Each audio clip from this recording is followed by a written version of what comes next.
Deutsche Bank is so vexing to me. I spent years watching how things that were blamed on Deutsche Bank ended up being directly connected to another bank that didn't get as chastised as Deutsche Bank did. There was something very special about Deutsche Bank that made it a prime target for some sort of, first of all, feminizing, and then secondly, some sort of excoriation based upon bad performance. It was unique to Deutsche Bank. And then there were the executives. In 2016, the then governor of Illinois appointed at least two people that had direct former experience with Deutsche Bank to commissions or boards in the state of Illinois that had to do with the pension system, one of which was directly connected to the pension system. And then there was a third person who was affiliated in their past with a German bank that no longer exists. I was concerned. What's the proclivity for all of these German banks to be of such interest to Bruce Rauner? And what is this inventory of past human capital associated with Deutsche Bank doing in such disproportionate representation in the Illinois pension system? I didn't really get a chance. I was not in a position where I could really cross reference that. For some reason, information about the Office of Thrift Management kept coming up. I still haven't quite figured that part out. I'm not very sophisticated when it comes to matters of finance on that level. But sometime after that, my evidence of what I consider to be an investigation that was going on at that time got stolen. You can't find those records anymore, even on the official state websites. You might find one person. You don't find the very detailed information or the press releases that were specifically put out by the actual office of the governor regarding appointments of that specific nature. You find some, but it's the kind of thing where if you were a little more resilient, you might be like, "Oh, well, I must have remembered it wrong. I must have mixed it up with something else." The problem is, I don't believe in resiliency. I think it's a form of sexual and other exploitation. And I remember what I saw because I would have had no context for making it up. At some point later, there was an announcement that there were two major investment conferences in the United States. And I remember because I just got dinged to them. It's one of those things that at the time I thought it was accidental, and it wasn't. It was a diversion. And there had been an announcement where Angela Merkel had said that they were not going to bail out Deutsche Bank. That if Deutsche Bank ended up having a flounder or ended up in a precarious financial situation, that the nation was not going to come and rescue them. Meanwhile, the same day she said that, there was, I believe, a week until, if not around that time, a major conference here in the United States sponsored by Deutsche Bank regarding real estate trusts. And there was another one that was set up concerning mergers and acquisitions. And I was concerned because there was this undertone that what was going on in the way that Merkel was responding was a projection of somebody else's idea of how to address matters connected to domestic abuse. This understanding that these real estate trusts, as they are defined by those in the larger banking establishment, are very different than the kind of real estate trust that various community organizations had come up with, including as a response to the Civil War and the Reconstruction period, and the concept of having land in trust that people could work, that was no longer about a sharecropper system, and or community trust where land was put in a trust of the community so that the land might have one kind of responsibility or accountability, but then the structures built atop the land might have a different responsibility or accountability. And in the concept of the way that mineral rights work in the United States, outside of Texas, and in conjunction with other state laws around mineral rights. The concept of a community trust, a community land trust, is very different than these real estate trusts that were being discussed at this big banking conference. And one of them was in Las Vegas, and one of them was in Orlando. And I was very concerned because there had just been a terrorist attack in Orlando. Remember? There was that guy who worked for G4S. He was alleged to have been of Afghani descent. They wanted to project something about what his sexual proclivities were, and that somehow he ended up with some firearms, and he went into a nightclub that was mostly identified with the gay, Latino, or Hispanic community in Florida, and he began shooting it up. And he killed many, many people.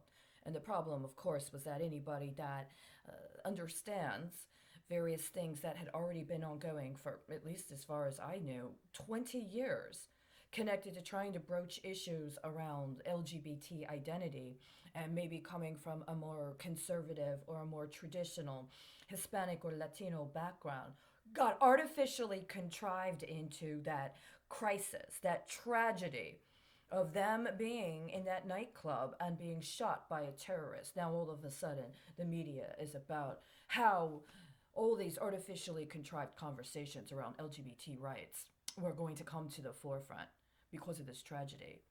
And then all of a sudden, within a strategic period of time, there's a conference in Orlando. Now, nobody was talking about that, right? What was the public news was Angela Merkel was telling Deutsche Bank, we're not going to bail you out if you get in trouble. Does that mean that Merkel may have had some understanding, and legislators in Germany, or perhaps even in conjunction with the European Union system, understood that Deutsche Bank was undertaking a relationship with other financial institutions not based in Germany that may be an affront to what would be considered their understanding of a sensible, safe, and acceptable policy?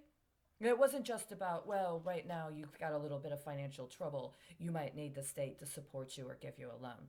It's you're embarking on a policy paradigm that if it is exposed, we're not going to support you. I.e., we know what you have the capability of doing. We know what could result from what you've already set in motion. We do not back you. Be very careful what you do next. Now, at the time, that's not how I understood it. I was confused. I'd never encountered anything like that before. I didn't know why this was coming to me. I was homeless. I was on the street. Somebody was trying to offer me a mobile app class while I was on the street and trying to give me these undertones that they wanted me to work on all these very, very large scale defense projects while they said they had connections with the United States Navy, and they were intentionally trying to gaslight me through their alleged instruction into accepting completely unacceptable coding paradigms around alleged cybersecurity. And when I asked questions, they kept telling me they didn't have time. Nobody had time for me. Now, I'm kind of repulsed about this concept that somehow I did this morning coffee thing, but I have at least, I believe now, 18 more days. I have to follow through on this. Let's see what you've got today. We're going to do something. We're going 10 over to see where we are. If you pass these 3 tests, you will have a business with the potential to be big that offers something unique and is hitting the market at the right time. Then you have to be ready for the pain. No entrepreneur anticipates or wants pain, but pain is the reality of starting something new. It is unavoidable. Real companies don't just happen. Raising money and recruiting good people is very hard. Even when you are small, though, and your resources most constrained, finding the right people is the most important thing you can do. You typically won't have access to the best who are working elsewhere at much higher compensation levels. You have to make do with the people you get. That means, at a minimum, you must reduce your criteria to a simple question: does this person have the same zealous commitment to the mission of this business as you do? This is a short chapter. It's only 3 pages. No one tells you about the pain. You know, the ironic thing is, I'm concerned that you're right. And as a matter of fact, an audit that was provided last year, about 16 days ago, last year, said the same thing. The State Department specifically and strategically refuses to provide confirmation on the parent account identification numbers when it comes to international transactions. It had been doing this for the entire period of time during which it was under review. The problem was, it was under review for compliance with a law that had been in effect since 2014, which begs the question of, did that law go into effect around the time that a former Secretary of State was transitioning out and a new one was coming in? And did they just fail to implement the law the entire time, but they only covered a very specific period in the audit? Why? Why? You're right, nobody tells you about the pain. They also don't tell you about what it means when you've been cybernetically enhanced to launder money. And they literally visit physical pain upon you when you're laundering certain accounts because they want you to trash the transaction. They want you to be angry. They want you to scream and yell about whatever it is you're conscious of at the moment. They want to project onto that transaction associations with people that have already been reviled, if not literally then in the processes of them running these rationales. And they want you to use that transactional stream in whatever course you need to get whatever else done they want you to do in the third dimension. Go to your doctor's appointment, right? Go get your food at the place that is connected to whatever the local transaction is. Be on that train where they're broadcasting somewhere remotely, whatever it is they're picking up on the camera. You're the person that's processing all of that actual pain. It's actually physically painful. It's especially painful if you're interested in water policy. And for some reason, they decide they're going to put you on an account connected to some very horrible toxic chemical so that you're actually experiencing a significant aversion away from something like water policy. Why would you want somebody that's actually interested in municipal matters and responsible infrastructure development in order to make sure things are safe and in order to make sure they have a high standard so that there is appropriate financing available for whatever other projects are necessary? Why would you want to repeatedly expose them to excruciating physical pain whenever they're trying to do anything that would be about sound and responsible water policy? Is that what you mean by pain? I think it is. And I think it pairs very nicely with your earlier lesson about tops and bottoms, right?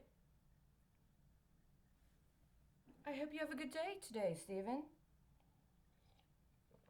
And I hope that they appropriately assess your and your colleagues' actual contributions to all of these hard-earned efforts for the stockholders and shareholders of that big bank that Congress should have been investigating this whole time and that should already have been shut down by now.